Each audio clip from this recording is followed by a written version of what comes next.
88तम प्रजामंडल दिवस पालित। अनुगुल जिला कणिहा ब्लॉक गस्त रेम पंचायत राज पानीय जल और नगर उन्नयन मंत्री रवि नारायण नायक आसी समल ठारे कल्याण मंडप बलांगीर ठारे मेगा पानीय जल प्रकल्प शुभ उद्घाटन करने सह तालचेर स्वाधीनता संग्रामी मेमोरियल ट्रस्ट कणिहा पक्षरु आयोजित 88तम प्रजामंडल दिवस रे जोग देथिले।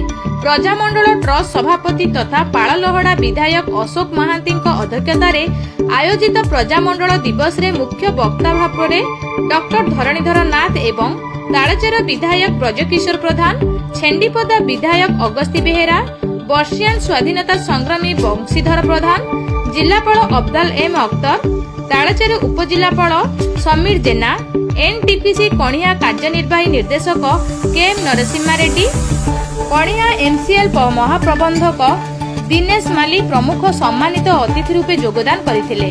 कणिहा पवित्र मोहन हाईस्कूल छात्र छात्री मानक द्वारा अतिथि मानक उद्देश्य स्वागत संगीत गान करा जायथिला।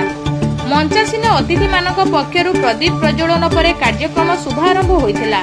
ट्रस्ट पक्षरु समस्त अतिथि मानक मंच को स्वागत करा जाय पुष्पगुच्छ उत्तरीय दे स्वागत संबर्धना करा जायथिला।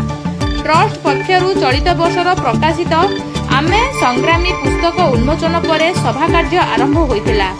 महान संग्रामी मानक बलिदान को सदा सर्वदा उज्जीवित करने उद्देश्य स्वाधीनता संग्रामी स्मारकी ट्रस्ट पक्षरु प्रतिवर्ष भली कार्यक्रम ए वर्ष आयोजित करा जाई जीवित संग्रामी मानक सम्मानित करा जाई थाए।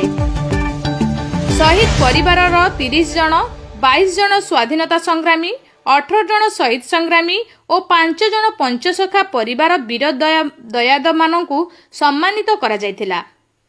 कणिहारू कैलाश चंद्र नायक रिपोर्ट, निर्भीक न्यूज।